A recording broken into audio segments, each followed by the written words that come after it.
Hey, Michelle, how's it going today? Going well, going well. I'm a little hungry. Oh my gosh. Lindsay, when I was in London, I would eat this amazing cheese sandwich from Borough Market. It was the best.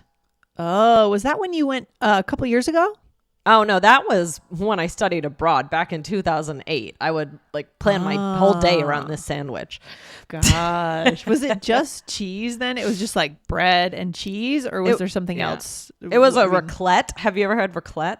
Yes, that sounds very familiar. When they they have it on they have it at a lot of markets now where they have just the giant block of cheese and they're melting it and they're scraping it off and oh my god. Okay. Amazing. So yeah, I could really go for that right now. Yeah, sounds to die for. Absolutely. So yeah, but that was back in 2008. I can't believe it's been that long. Impressive. Oh my gosh. Well, today's episode is we're talking about something interesting today based on a question and a very important function in the English language, right? So this comes from YouTube. Guys, don't forget we have an amazing and fast growing YouTube channel. Get over there and check out, guys, we're new subscribers are joining us over on All Ears English this fall quite quickly. And so you want to be part of that. So this one comes from Clav 1091. Should I go ahead and read the question? Sure. I love you guys and I love all your work to give us such a wonderful podcast.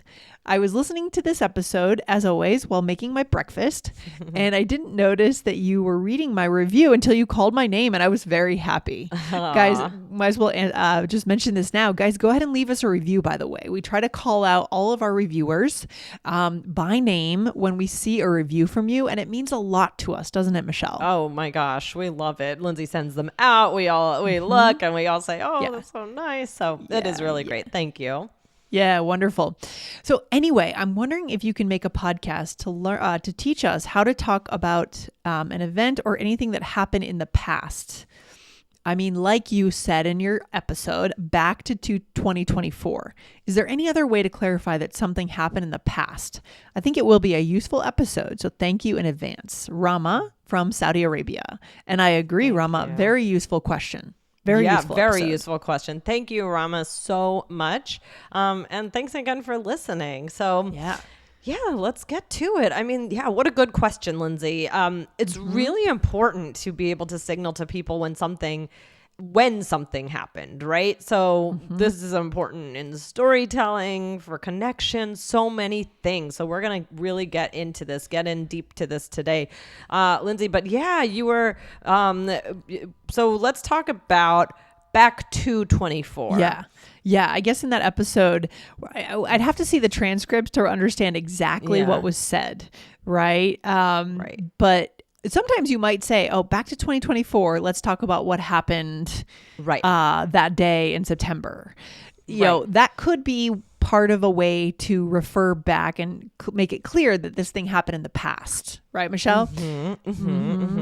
So, I mean, it is possible. So let's say you're putting someone in the setting, or let's say you're telling a story and you went on a tangent and you got interrupted and now you're getting back to it. So you could say something like, so anyway, back to 2024. It was a lovely day, blah, blah, blah. Exactly. So, but I would most likely say back in 2024.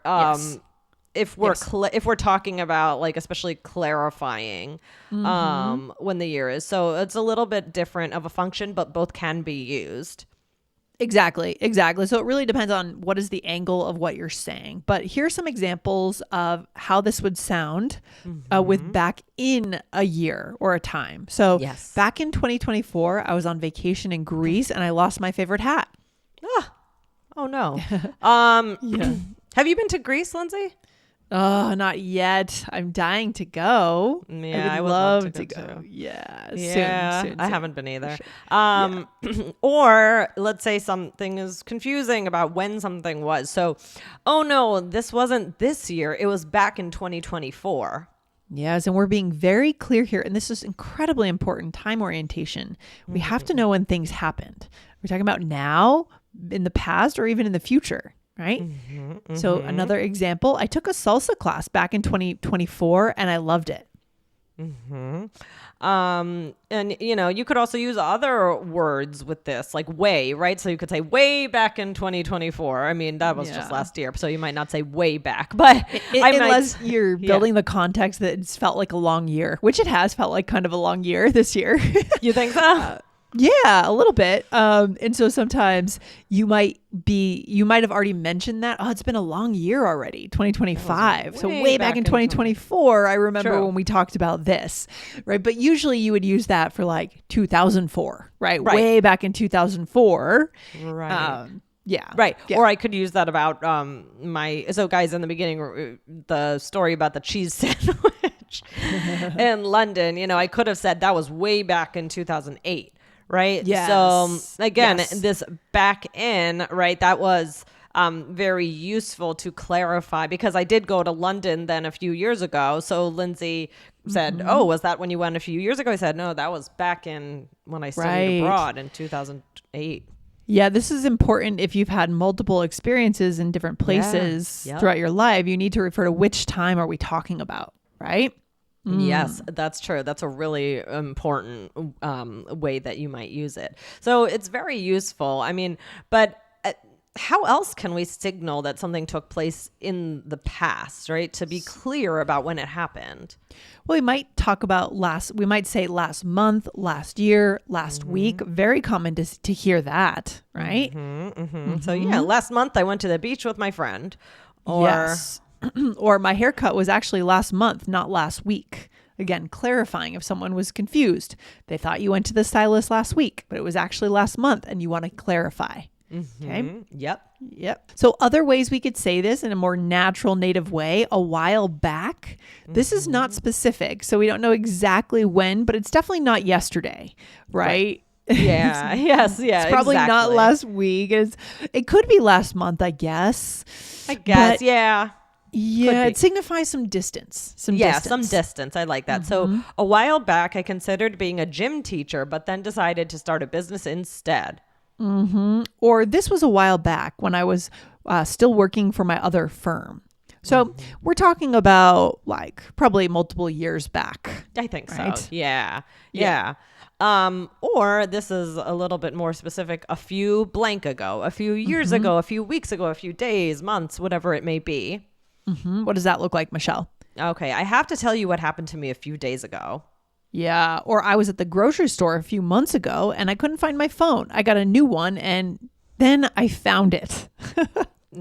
Or today they found, like you could just have gotten, maybe it was under something. I got a new one and today they found it. So you got a new one, a while ago you paid for it and then it was found. Has that ever happened to you, Lindsay, where you lost something and then it turns up like a while later? I don't lose things very much, but I know my dad, that happens to my dad. My dad's so bad. He lost his cell phone and his license in the same week, like in the same 3 days. Oh no, that's not good. Right before he was going to go on a trip. I think he has really bad luck. I don't know. That's too bad. Yeah. Or if you really want to be emphatic, you could say, this is exaggeration here. 1,000,000 years ago, or you could use any large number. You could even say 100 years ago, 1,000 years ago, 1,000,000 years ago, right? So that's very conversational, very exaggerated. You could say something like, oh, I'm not still upset about that. That was 1,000,000 years ago. And obviously the thing didn't happen 1,000,000 years ago. No one was around 1,000,000 years ago, but we're exaggerating, as you said, Michelle, right? Yep, exactly. Shall we move to the role play? Yeah, let's do it. All right, here we go. Okay. So we're not going to use all of them, but we're going to use a few of them. This is so important. Time orientations. We're getting these. It's like we're wayfinding through the conversation. Time really matters, right? These benchmarks. Okay, so pay really close attention here, guys. Okay, so what's the setting? We are friends and we are meeting after 2 years. Nice. All right. Wow. So when did we last see each other? Well, I think it was back in 2023. No way. I can't believe that. I thought it was last year. No, it was 2023. How have you been? I'm good. A few months ago, I got a new job. Wow. Congratulations. I also had a career change. Recently? No, this was a couple of years ago, but after I last saw you. Oh, tell me about it. Yeah, and this is common. So this kind of scenario, when you haven't seen someone in a couple of years, you're going to end up needing these time markers, right? Yeah. Really good. Yes. Yeah, when you have a lot of things to catch up on with somebody, right? Like a lot of life events. Very useful for that. So I said, when did we last see each other? And you said, I think it was back in 2023. Yes. And I said, no way. I can't believe that. I thought it was last year. And this can happen sometimes with friends that we can let time go by and all of a sudden it's been 2 or 3 years. It's crazy. No, it's wild. It really is. And then you said, how have you been? And I said, I'm good. A few months ago, I got a new job. So explaining when that happened, right? And then I also said, congratulations. I also had a career change. And then you wanted to know, when was that? Was that recently? Was that a long time ago? Because again, it's been 2 years since we saw each other. And you said, no, this was a couple years ago. And then you said, but after I last saw you. So it's interesting because it's 2025 now. So a couple years ago is 2023. So I'm saying it was a couple years ago, and then I clarified, but it was after I last saw you. So that's why it never came up at that time. Love it. It hadn't happened yet. Oh man, this is incredibly important. Guys, go and check out episode 2492 and you'll get 4 English idioms to fight fire with fire. I like that title. I wonder what that one's about. So guys, go check that out. Michelle, what's our takeaway here? I mean, I think it's just like how important is time when it comes to sharing things. Yeah, it's so important and it really helps you connect. When did something happen in your life? And you're fitting pieces of the puzzle together. So just a really good way to connect and to really be clear about the timeline, right? 100%. 100%. Yeah, we want to clarify. And it's never a bad idea to be extra clear, especially if you haven't seen someone in a while. Like add in that extra back in this time or a couple of years ago, just to make sure that they know what the timeline is. Right? Yes, exactly. Very helpful. All right. Well, this was fun. I'm going to go eat a cheese sandwich. It's not going to be the same. That sounds great. I'm jealous. All right. Well, have a good day, Michelle. Lindsay. And thank you again to Rama for that question. All right. Sounds good. Talk to you soon. Bye. All right. Bye.